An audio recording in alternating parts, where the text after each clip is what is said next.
Bangsa Presiden Amerika Serikat Donald Trump akhirnya mengumumkan besaran tarif impor untuk barang dari Indonesia yang masuk ke negara tersebut, yakni sebesar 19%. Angka ini lebih rendah dari sebelumnya yang dipatok 32%. Presiden Prabowo Subianto mengatakan kesepakatan ini telah menguntungkan kedua negara.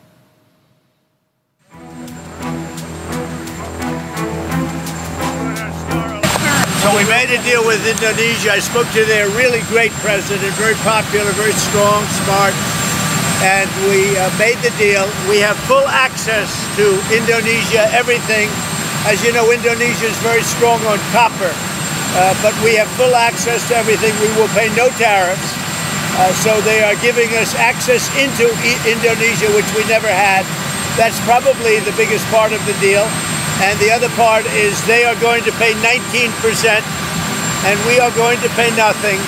I think it's a good deal for both parties. But we will have full access into Indonesia. Setelah negosiasi berbulan-bulan, Donald Trump akhirnya menurunkan tarif dagang Indonesia ke Amerika Serikat menjadi 19%. Bukan negosiasi yang mudah, sejak Trump menetapkan tarif resiprokal pada 2 April 2025, Indonesia langsung meresponsnya dengan berbagai jalur negosiasi. Surat resmi ke kantor perwakilan dagang Amerika Serikat hingga mengirimkan tim negosiasi yang dipimpin oleh Menteri Koordinator Bidang Perekonomian Erlangga Hartarto.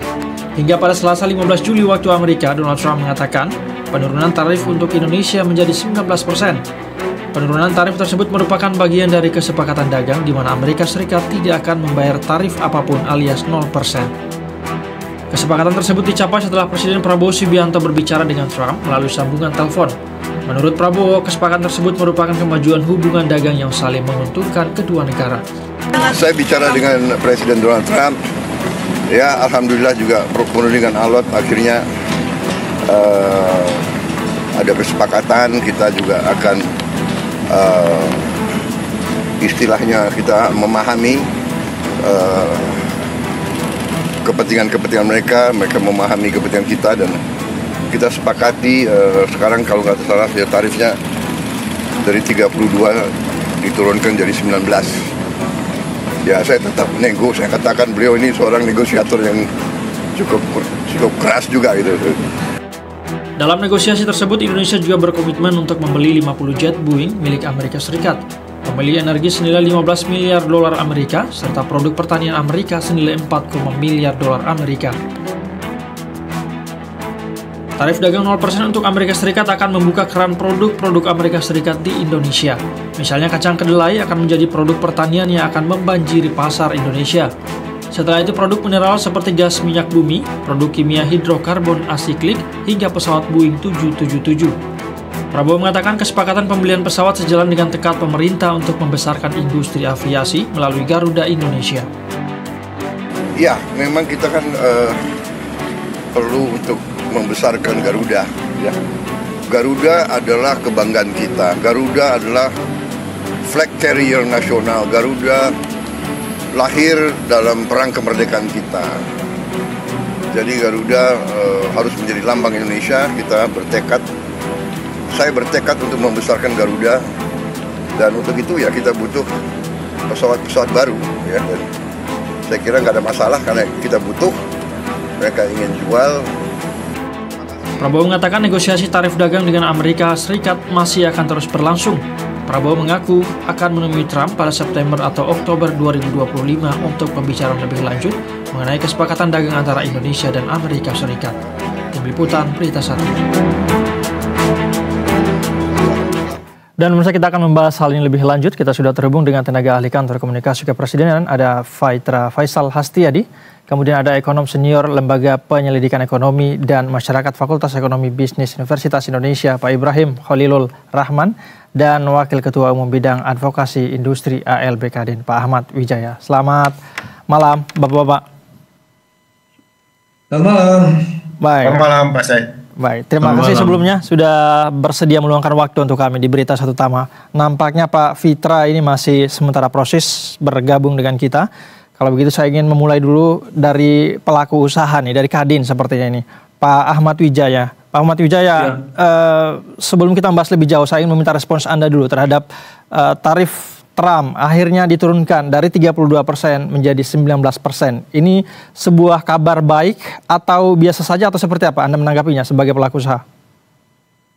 Apabila semua tarif yang sudah dinegosiasikan buat para pengusaha yang terutama di private sector, saya pikir nggak banyak pengaruh ya, karena ini kan urusan politiknya lebih kencang daripada perdagangannya. Oke. Itu nomor satu ya. Kedua, saya pikir PR-nya pemerintah sudah cukup banyak untuk kita selesaikan 2025, karena kita kan sudah di penghujung Juli 2025. Artinya kita masih sisa 5 bulan effectively, yang mana 1,5 bulan berikutnya kan akan tutup tahun. Saya pikir buat kita, Presiden harus menetapkan bahwa apa-apa yang menjadi landasan utama buat perekonomian Indonesia, supaya di private sector yang bisa mengkontribut buat ekonomi Indonesia. Karena terutama di production, terutama di industri dan agriculture yang kita lagi fokuskan. Hal-hal itu saya pikir bagi para pengusaha melihat bahwa tarif Trump ini sangat politis dan bukan menjadi suatu ancaman buat industrialisasi yang ada di Indonesia. Karena itu kan mungkin bagian daripada politis yang harus mengancam pihak China kan sebetulnya. Sedangkan kita punya dunia perdagangan sudah lebih banyak berkolaborasi dengan China di seluruh dunia kan juga sama kan sebetulnya. Jadi buat kita adalah selama Indonesia bisa menjaga komoditasnya, selama mineralnya, batu baranya dan lain sebagainya, ya itu adalah bagian daripada kontribusi. Sebab kita lihat selama 6 bulan terakhir ini Q1 kita kan nggak turun-turun banget, kita tetap aja 5%, sekitar itu 4,87, yaitu bulatnya seperti 5%, which is we are almost tiap tahun seperti ini dari zaman COVID sampai sekarang. Saya pikir kita punya komoditi is one of the industri primernya yang mendukung ekonomi. Itu yang saya pikir nggak menjadi suatu permasalahan utama yang perlu kita tanggapin dengan serius di pihak swastanisasi atau private sectors ya. Kalau di pemerintah mungkin ya semua BUMN ataupun dana antara sekarang, nah itu yang perlu pembenahan yang lebih politis. I think that's what we are thinking about ya sebagai pengusaha ya.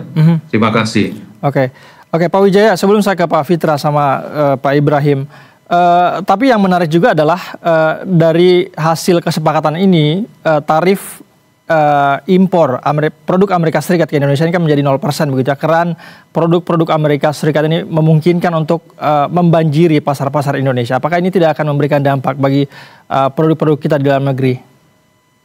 Titip pesan satu buat pemerintah adalah pemerintah melalui kementeriannya, Menko-nya harus segera deregulasi Permendak 8 2024. Oke. Kalau itu tidak dikerjakan, artinya nanti bahan baku penolong, bahan penunjang, bahan industri semua terefek. Karena masalahnya Permendak 824 itu harus menjadi bagian daripada proses kerja yang sudah diarahkan oleh Presiden bahwa tidak perlu terlalu banyak pertek, terlalu banyak regulasi, terlalu banyak capman. Nah itu akan membantu dunia usaha more or less tidak mengganggu. Nah, itu stimulus-stimulus itu di Permen itu harus segera dideregulasi untuk menjadikan lebih baik untuk output yang kita akan kerjakan di sepanjang 5 bulan ke depan. Oke, perlu ada deregulasi. Jadi kita tidak melihat tidak melihat dari sisi globalnya terlalu banyak, karena kita sendiri di dalam negeri juga sudah banyak isu, banyak problem, which is antar kementerian domain juga perlu ada sinkronisasi supaya kita punya perekonomian dalam negeri kuat kan. Karena kita punya konsumtif kan masih bagus sebetulnya. Oke. Baik. Sekarang saya mau ke Pak Fitra nih, dari kantor komunikasi kepresidenan. Pak Fitra, sebelum Anda merespons mungkin apa yang disampaikan oleh Pak Wijaya barusan, saya ingin meminta keterangan atau konfirmasi kepada Anda. Jadi hasil tarif 19% ini adalah bagian dari kemenangan diplomasi kah atau apa yang dicapai dari sini? Iya, Mas Said. Jadi memang betul ini adalah kemenangan dari negosiasi dan diplomasi kita. Ini high level, dan bagaimana Pak Erlangga dan tim sudah bekerja ya sudah cukup lama semenjak penentuan tarif hold yang pertama sampai jeda waktu kemudian diperpanjang sampai tanggal 1 Agustus. Dan perbincangan sudah sangat intensif dengan Howard Lutnick dari Secretary of Commerce dan juga dari US Trade Representative Jamieson Greer. Itu sudah sangat baik sekali ya proses negosiasinya, dan kemudian ditutup dengan telepon dari Presiden Prabowo kepada Presiden Trump, leader to leader, yang mana sudah dijalin semenjak Trump itu terpilih di bulan November, elected, bahkan sebelum inaugurasi. Pak Prabowo juga sudah berkirim pesan, sudah kemudian menelepon langsung Presiden Trump untuk memberikan selamat ya secara akrab. Kita bisa lihat ya rekamannya di tahun yang lalu, dan ini terus terjalin hingga kini. Dan makanya ketika Trump itu ditelepon oleh Pak Prabowo itu sangat antusias sekali dan kemudian memberikan respect yang sangat tinggi kepada proses negosiasinya dan juga atas komunikasi ya dua arah antara Presiden Trump dan Presiden Prabowo yang kemudian menjadi dealnya ini sangat ideal. Karena kalau kita lihat ya Mas Said, sebagai baseline UK itu tarifnya 10%. Setelah dinegosiasikan juga tetap 10%, karena memang kalau kita lihat US itu terhadap UK itu surplus. Nah, kalau berdasarkan prinsip tarif resiprokal, jadi kalau perlu kita ingat lagi bahwa resiprokal Trump itu cara menghitungnya adalah US defisit dari US kepada negara-negara tertentu dibagi dengan importnya dari US ke negara-negara tertentu.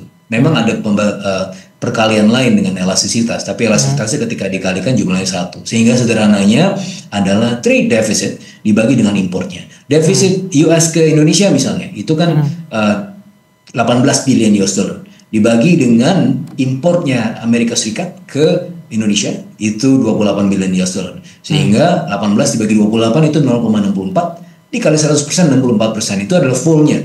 Tapi Trump juga ketika pengumuman 2 April dia bilang bahwa kita kasih diskon, jadi 32%. Ya, jadi ini semua negara-negara ini dikasih diskon 32%. Nah, oleh karenanya dengan prinsip subjektivitas tersebut, cara untuk mengurangi tarif resiprokal ala Trump ini adalah dengan mengurangi trade deficitnya. Makanya kita menawarkan konsesi ya, dari proposal pembelian kedelai 2,5 billion dolar, bungkil kedelai 1,5 billion US dollar, gandum 500 juta dolar, kapas 200 juta dolar, kemudian migas itu ada LPG 3 billion US dollar, kerosene 4 billion US dollar, kemudian ditambah lagi dengan gasoline, refined petroleum itu 8 billion US dollar, plus juga pembelian Boeing 15 billion US dollar, all in all 34 billion US dollar kita beli sebagai wilayah untuk kemudian mengurangi trade deficit itu. Itu adalah strategi negosiasinya. Nah, kalau kita melihat kembali lagi kasus dari UK itu US surplus ya terhadap UK, harusnya kalau berdasarkan prinsip resiprokal itu, dia kan yang berhak kena tarif lebih tinggi harusnya US, bukannya UK.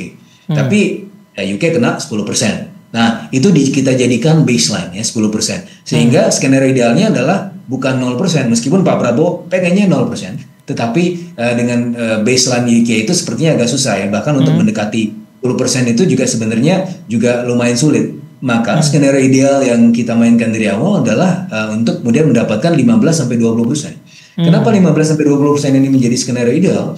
Karena kita juga harus membandingkannya secara komparatif dengan negara-negara ASEAN yang memiliki line produksi atau produk-produk yang berkompetisi secara langsung dengan kita untuk memasuki pasar US. Seperti misalnya Vietnam, Malaysia, Thailand, yang kalau kita bandingkan itu tarifnya lebih tinggi dibandingkan kita ya. Kita 19%, Malaysia 25%, Vietnam 20%, kemudian Thailand 36%. Jadi kita memiliki peluang untuk mengekspor lebih banyak gitu ya. Jadi kita bukan hanya melihat oke, kita ditarifkan 19%, tapi relatif to what? Kita bandingkan secara komparatif antar negara ya, sehingga pada akhirnya seharusnya kita menjadi lebih kompetitif ya, lebih unggul dibandingkan dengan yang lain. Nah, kemudian pertanyaan-pertanyaan berikutnya yang sering diajukan oleh masyarakat adalah, ini kalau 0%, apakah tidak akan mengganggu industri dalam negeri? Nah, ini antara Amerika Serikat dengan Indonesia itu produknya tidak saling berkompetisi secara umum ya. Sebagai contoh tadi yang saya sampaikan, kedelai, kita tidak produksi kedelai ya, ada tapi sedikit sekali. Kemudian gandum, ada juga kapas, kita juga impor. Bagaimana dengan refined petroleum, biasanya kita impor dari Singapura ya, itu bisa langsung impor dari Amerika Serikat. Terus apalagi Boeing, kita kan nggak produksi pesawat ya, terakhir kita produksi pesawat zaman Pak Habibie ya, sekarang kita tidak bisa produksi pesawat sendiri sehingga tidak menghancurkan industri dalam negeri. Yang terjadi adalah efeknya terhadap konsumen justru lebih bagus. Kenapa? Karena misalnya untuk kedelai kan jadi tidak pakai tarif yang sebelumnya, jadi 0%. Jadi produk tempe harusnya menjadi lebih murah, yaitu kalau kita bicara idealnya. Itu juga dengan gandum. Ini kan untuk roti, kemudian produk-produk mie itu bisa jadi lebih rendah harganya karena ongkos tarifnya jadi 0% dan seterusnya. Sehingga kita bisa melihat ini sebagai 3 wins. Pertama win karena 32% ke 19%, that is the first win. The second win adalah kita secara komparatif ya dengan negara-negara peer di ASEAN itu kita juga salah satu yang paling rendah ya. Dengan Singapura, memang Singapura lebih rendah lagi, tetapi kan Singapura tidak produksi hal yang sama ya. Kita mengekspor komoditas misalnya kan, itu lebih CPO-nya misalnya Malaysia 25%. Kan. Terus that is the second win. The third win adalah ya konsumennya jadi untung ya, karena produk-produk yang sebelumnya mahal dan susah diakses, ya itu menjadi lebih bisa diakses gitu. Oke, baik. Artinya skenario 0% dibanding 19% ini sudah masuk skenario negosiasi yang disiapkan Indonesia sebelumnya, begitu ya? Iya, betul. Jadi kalau misalnya dibolehkan membagi menjadi 3 skenario, skenario terburuk adalah tidak turun sama sekali 32%. Ya. Skenario yang moderat adalah 25 sampai 30%. Ya. Tetapi ini dibandingkan dengan negara ASEAN yang lain, kita tidak memiliki keunggulan kompetitif. Tapi idealnya adalah ya 15 sampai 20%. Berarti ini adalah bagian dari skenario yang ideal ya?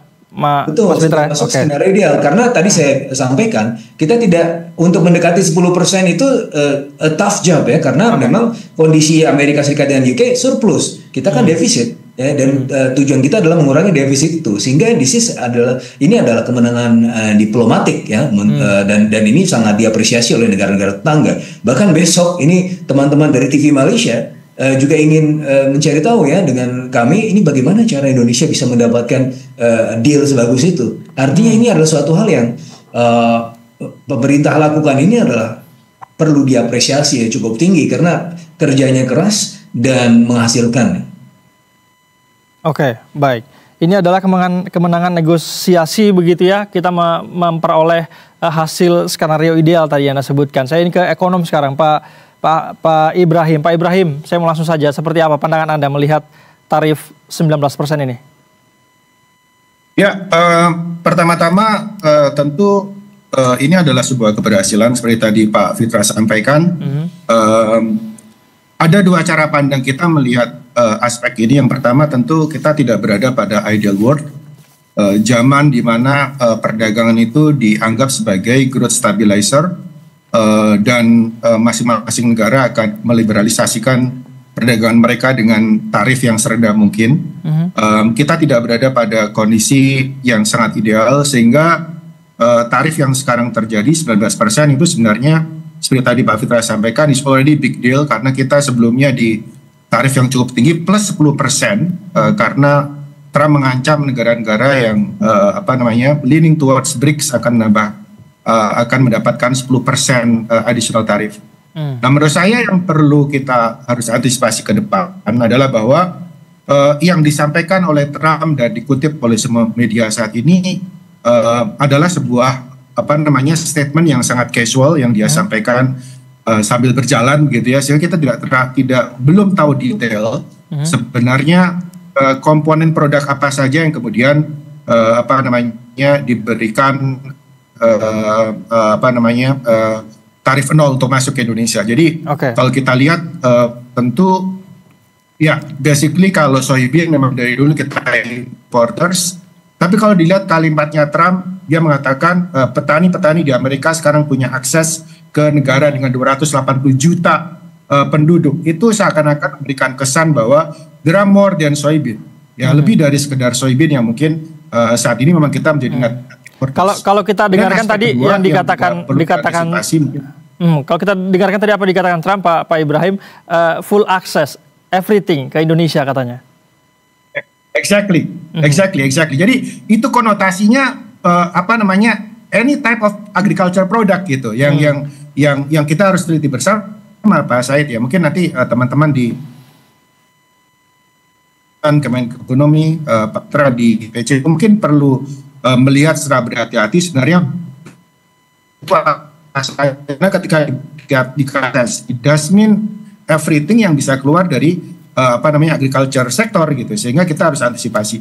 Kemudian yang kedua yang juga kita harus antisipasi adalah Trump juga mensyaratkan semua transshipment cost itu akan ditanggung oleh Amerika. Jadi kita tahu hampir semua produk yang masuk di Indonesia melalui perdagangan, ya terutama yang containerized, itu akan melalui transshipment di Singapura atau di Port Klang di di Malaysia, dan itu biayanya akan dibebankan ke Indonesia. So yet additional cost untuk Indonesia. Jadi kalau saya akan melihat lebih berhati-hati. Of course ini congratulations untuk pemerintah Indonesia yang mendapatkan satu kesempatan untuk bernegosiasi dengan cukup streamline, ya, tapi di sisi lain ada aspek-aspek yang kita harus telaah, termasuk detail produk apa saja yang nantinya diberikan keleluasaan di seluruh market di Indonesia.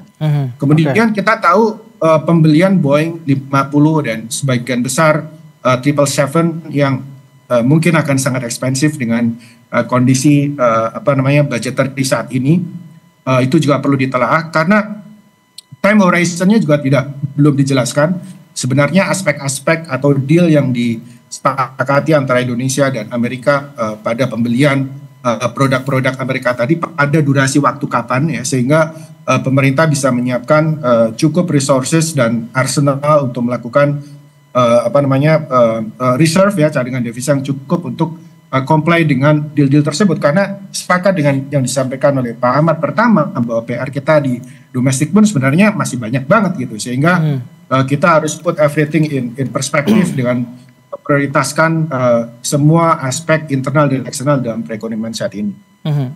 Baik, saya ingin kembali ke Pak Fitra. Pak Fitra, tadi ada pertanyaan begitu ya dari Pak Ibrahim mengenai, jadi detailnya ini produk apa saja yang dikenakan tarif 0% ini dari produk Amerika Serikat begitu. Dan tadi sebelumnya Pak Ahmad juga sempat menyinggung soal perlu dilakukan ada regulasi ini terhadap peraturan impor kita untuk menjaga komoditas kita di dalam negeri agar keran impor yang 0% ini bisa diantisipasi.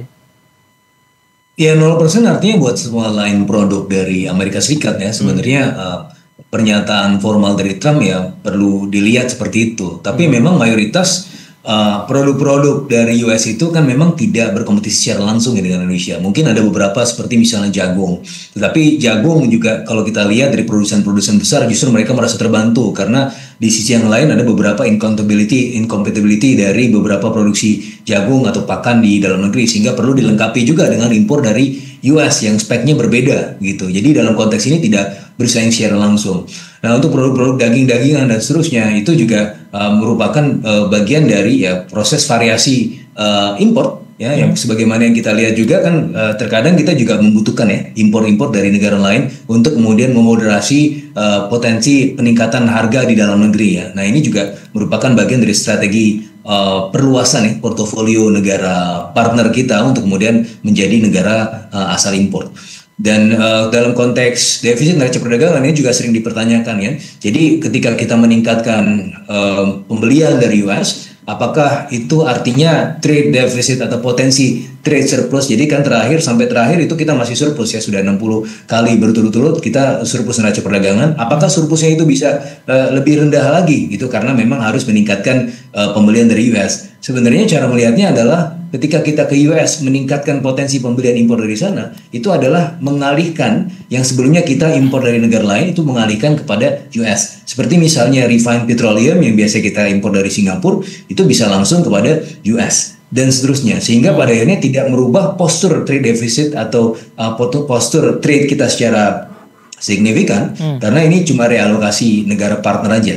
Nah, di sisi yang lain, ya, kalau dalam konteks yang jauh lebih komprehensif, kita membuka diri untuk kemudian bekerja sama dengan negara-negara lain selain US. Sebagaimana yang juga kemarin sudah merupakan perkembangan yang sangat signifikan dengan EU, ini juga satu hal yang seharusnya berada di satu line perbincangan dengan tarif US ya, karena ketika kita bicara mengenai EU-SEPA itu juga merupakan salah satu potensi pasar juga ya sebagai perluasan dari portofolio trade partners kita, yang mana kemarin ketika Presiden bersama Madam Ursula di Brussels itu Madam Ursula menyampaikan bahwa ini untapped. Jadi bagaimana Indonesia ke Uni Eropa itu sebenarnya Uni Eropa adalah partner nomor 3 ya kalau misalnya secara Uni Eropa ya, bukan secara individual negara-negara Eropa. Sementara kita untuk Uni Eropa itu adalah partner ke-33, sehingga room for growth-nya untuk Indonesia ke Uni Eropa itu jauh lebih signifikan. Sehingga kami melihat bahwa hal ini adalah strategi yang lumayan komprehensif ya, bagaimana kita melakukan strategi bicameral, bilateral negotiations di satu sisi, kemudian regional, multilateral, and bilateral negotiations di sisi yang lain, sehingga pada akhirnya kita bisa mendapatkan even non-traditional partners sebagai bagian dari perluasan partner dagang kita. Tidak hanya dari US tetap menjadi negara yang penting, dan ternyata kita juga bisa mendapatkan keuntungan-keuntungan, dan juga tidak kalah pentingnya kemarin dari surat Donald Trump kepada Indonesia, salah satunya ingin kemudian meningkatkan potensi investasi dari Indonesia ke US. Nah ini sebenarnya suatu hal yang unik ya. Biasanya dalam teori ekonomi internasional, FDI itu masuk dari negara maju ke negara berkembang, karena negara maju itu adalah kondisinya surplus of fund. Tapi di sisi yang lain, keunikannya adalah ketika Indonesia punya Danantara, dan Mas Pandu sempat kemudian melakukan atau memantau ya, ada potensi investasi ke US juga, terutama di upstream energy, yang mana di sana bisa jadi kita melihat pool atau talent pool yang jauh bisa lebih complementary, atau bahkan bisa plug and play dengan kebutuhan investasi kita di sana. Sehingga Danantara juga bisa menjadi semacam Indonesia Incorporated. Kita juga bahkan bisa lebih bermartabat dengan melakukan investasi ke luar negeri. Nah dengan demikian kami melihat bahwa ini merupakan bagian dari strategi ya perdagangan dan investasi kita berteman dengan US, tapi juga berteman dengan negara-negara yang lain gitu Mas Said. Baik, saya mau ke Kadin, Pak Ahmad. Tadi Anda mengatakan ada banyak hal yang perlu diakselerasi oleh pemerintah untuk kemudian melindungi produk-produk dalam negeri kita begitu ya. Namun kalau kita melihat beberapa kesepakatan itu begitu ya, ada produk-produk yang memang harus dibeli oleh Indonesia. Apakah Anda melihat ada sektor tertentu yang akan memberikan dampak dari produk-produk yang akan dibeli oleh Indonesia itu dan memberikan pengaruh terhadap pelaku usaha dalam negeri, Pak Ahmad? Kalau tadi melihat dari Mas Fitra yang cerita mengenai negosiasi-negosiasi ini, kita perlu kasih jempol ke Presiden bahwa we have been done so fast and so good lah. Satu. Kedua, perlu diketahui bahwa ekonomi Indonesia itu adalah market driven. Kita ini over the past 10-15 tahun terakhir ini, ekonomi kita sudah market driven kepada seluruh produk-produk yang datang dari China maupun dari lokal yang sudah terkonsumsi secara ekonomis. Kalau tadi yang seperti ada market dari Amerika masuk, UA masuk, di luar masuk, itu semua very segmented product. Jadi bagi kita sebagai pengusaha, kita melihat bahwa itu adalah nilai tambah buat kita untuk mengenerate the segmented product. Segmented market, segmented ekonomi. Tetapi kalau kita melihat bahwa apa-apa yang kita kerjakan hari ke hari, which is our market is very big market, konsumsinya kan semua boleh dikatakan adalah market driven di dalam ekonomi pricing. Jadi kalau apa yang diceritakan tadi adalah di Eropa Barat ke sini, Amerika mau ke sini, barang-barangnya semua memang seperti kedelai semua kan sudah menjadi bagian daripada konsumsi yang kita sudah jalankan sudah hampir 50 tahun yang lalu lah ini. Jadi kalau barang-barang yang akan masuk dan akan menjadi bagian daripada market kita, saya pikir is very segmented. We do not need to be worry lah. Yang perlu kita perhatikan adalah satu, itu bahasa casualnya Trump adalah sumber daya Indonesia yang semua dia bisa masuk aksesnya. Termasuk tembaga ya? Paling bahaya. Itu yang paling bahaya. Apakah dia akan menyetop semua hilirisasi? Apakah dia akan ikut campur di dalam semua mineral kita? That's the big question to us sebagai pengusaha. Oke. Saya mau langsung ke Pak Fitra mungkin, mau langsung menjawabnya. Tadi benar Presiden Trump menegaskan bahwa Indonesia memiliki produk mineral yang sangat bagus katanya. Kita akan memiliki full akses terhadap Indonesia. Tanggapan Anda? Ya, jadi sebagaimana yang dikatakan Pak Presiden ya di Halim ya tadi sore, bahwa semua sudah masuk wilayah kalkulasi kami ya, cost and benefitnya sudah betul-betul dihitung secara cermat ya.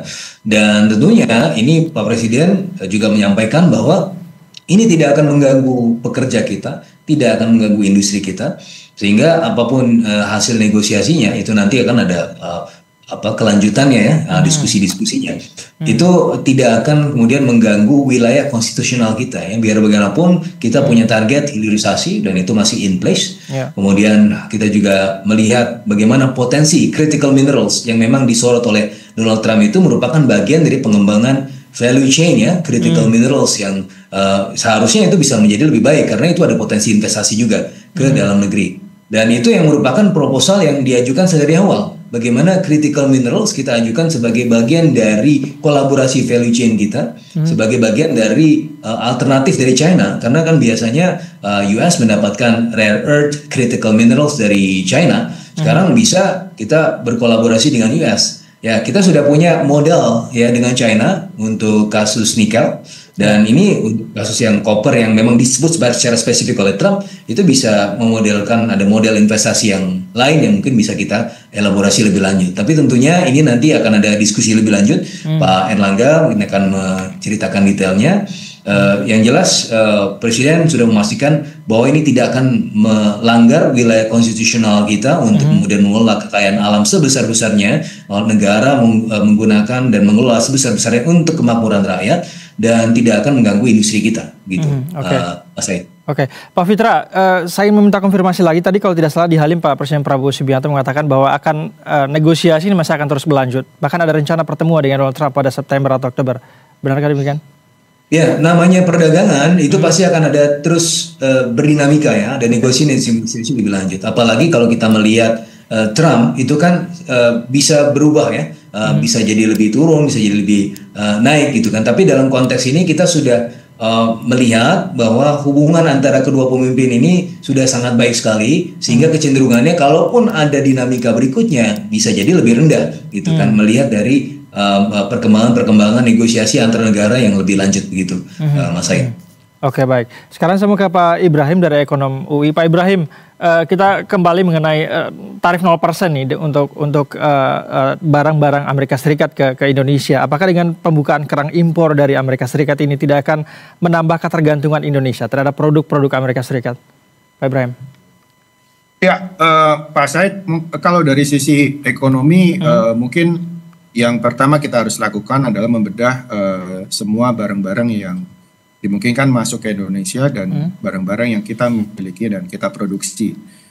Karena saya yakin akan ada overlap ya, dan overlap itu yang seharusnya kita akan minimalkan ya, terutama di produk agriculture yang tadi disampaikan. Benar bahwa kedelai kita tidak bisa produksi dengan optimal, jagung, tapi agriculture product itu blanket commodities yang barangnya bisa banyak sekali. Jadi menurut saya di bagian-bagian yang memang kita tidak memiliki competitive advantage untuk memproduksi, ini adalah hal yang baik karena justru nanti akan menurunkan harga yang nantinya akan dipasru ke konsumen. Let's say gandum kemudian masuk ke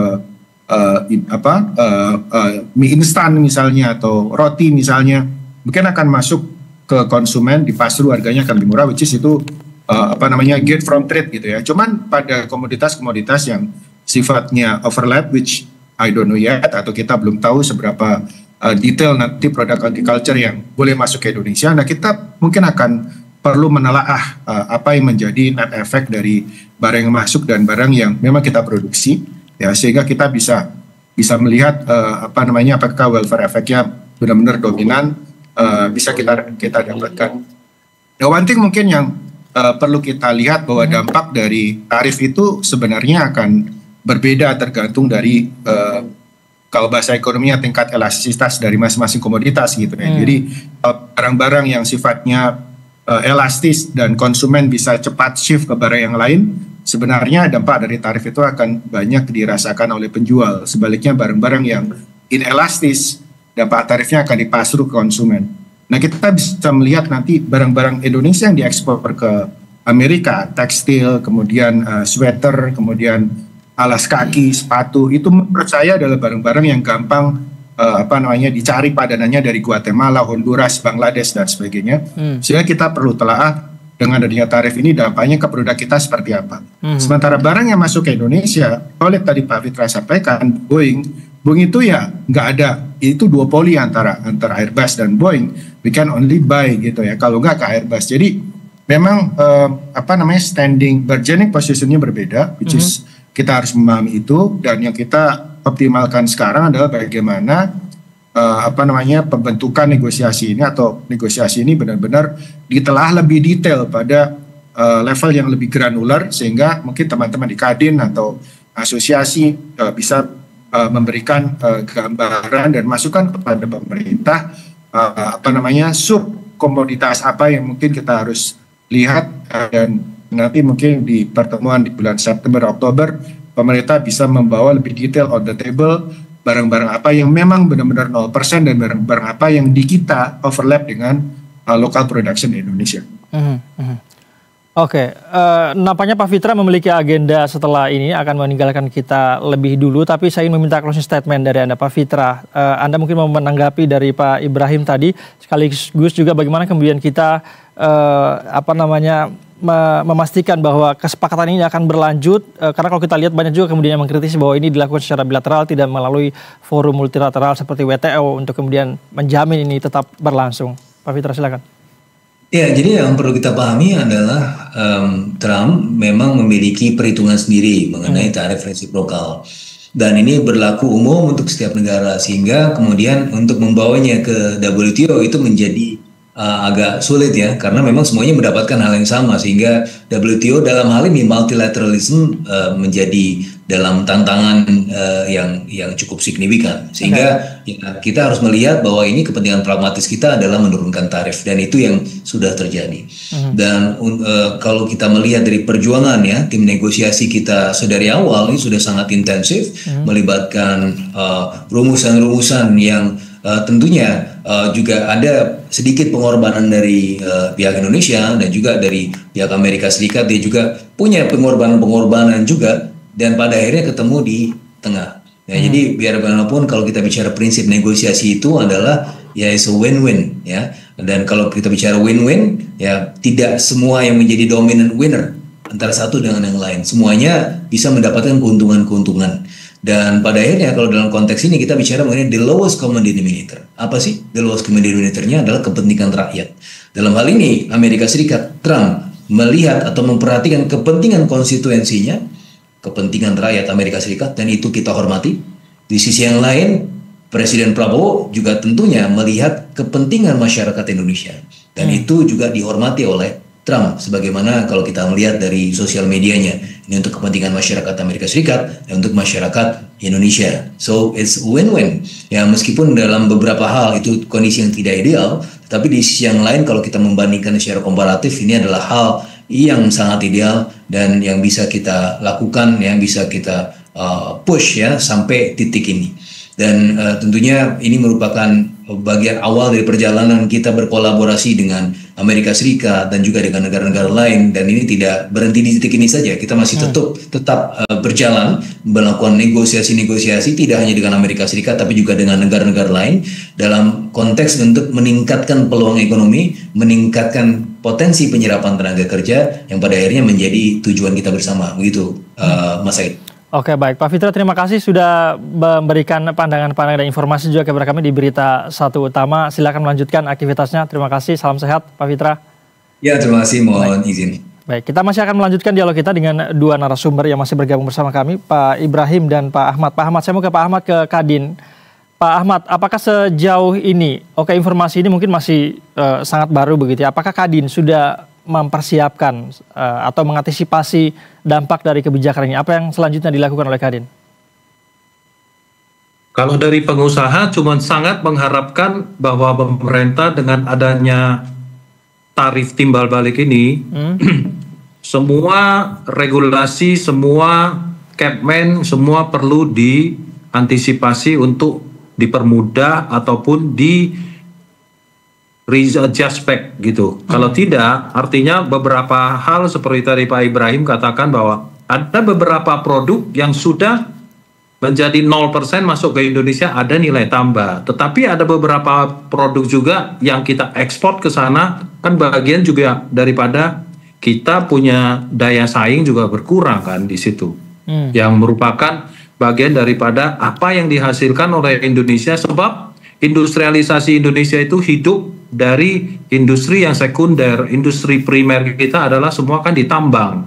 Sehingga kita nilai tambah ekonomi selalu plus 5% itu adalah sumbangsi daripada tambang kita, mineral kita, hilirisasi kita. Tetapi kalau a real pengolahan yang disebut industri sekunder kita, hulu ke hilir, we are still very bad compare ke Vietnam dan lain-lain. Sehingga itu perlu bantuan pemerintah total football istilahnya, untuk supaya kita bisa masuk ke dalam industri hulu, industri intermediate, industri hilir di dalam pengolahan. Ibaratnya industri hilir hulu sampai ke hilir itu adalah seperti dari sawit sampai ke sabun, sampai ke minyak goreng, seperti industri makanan minuman. Nah, apalagi pemerintah kita kan punya program MBG dan punya fokus di dalam pertanian. Nah, itu perlu ada stimulus-stimulus yang betul-betul mendukung a local industry.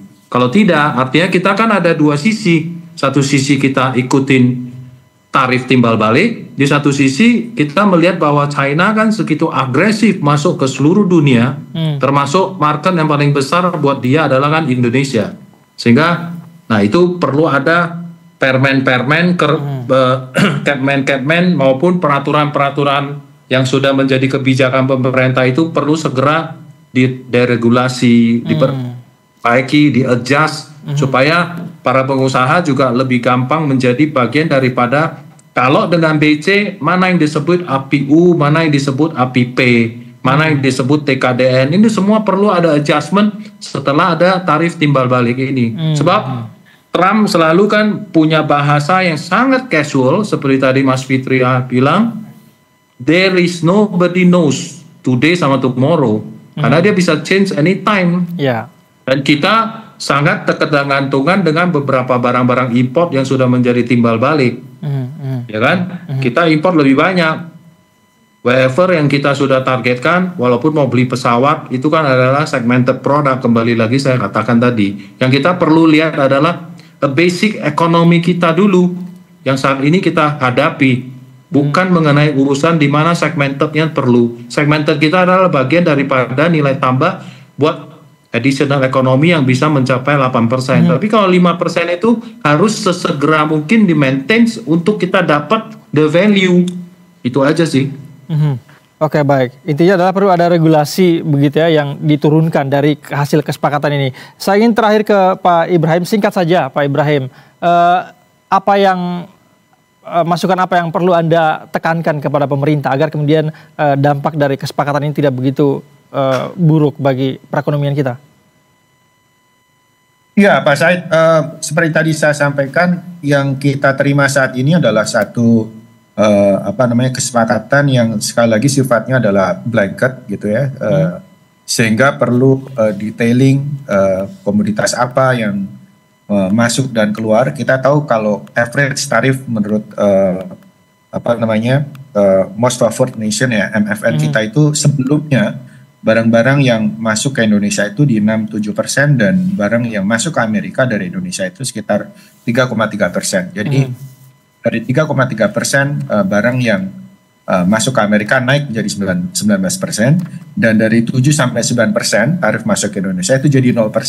Jadi in a way ini juga sesuatu yang yang kita harus sadari ya, bahwa kita tidak berada dalam kondisi ideal. Saya sepakat dengan Pak Fitra yang tadi disampaikan, this is global condition di mana Trump memang meng-attack kind of semua negara, tidak hanya Indonesia. Tapi what can we do adalah secara berhati-hati lebih merefine ya commodity by commodity sehingga kita tidak kecolongan gitu ya. Jangan sampai kita membuka komoditas yang di Amerika produksi dan kita juga produksi sehingga malah kita tidak bersaing karena saya ingat jauh di tahun 2000, awal tahun 2000-an, saya masih di LPM UI, kita melakukan kajian dan waktu itu kita masih cukup bersaing pada keramik dengan Cina, dan dengan waktu yang sangat cepat saja itu udah hilang gitu karena mereka kompetitif, bagus dan lebih murah biaya produksinya. Ya, ini jangan sampai kita juga akan kehilangan pasar di negara kita sendiri. Jadi we have to be very careful and look at the detail of the products, commodity by commodity, sehingga akan bisa menghasilkan kesepakatan yang lebih memberikan manfaat dan positive welfare effect untuk Indonesia. Baik. Ada yang perlu terus diperhatikan begitu ya Pak Ibrahim ya. Tadi juga Presiden Prabowo mengatakan akan negosiasi masih terus berlangsung, ini masih sangat dinamis begitu. Kita harapkan seperti apapun hasilnya nanti akan memberikan dampak positif terhadap perekonomian kita. Terima kasih Pak Ibrahim dari FEB Universitas Indonesia dan juga Pak Ahmad Wijaya dari Kamar Dagang Indonesia. Selamat malam Bapak-bapak. Salam sehat. Malam. Terima kasih. Terima kasih.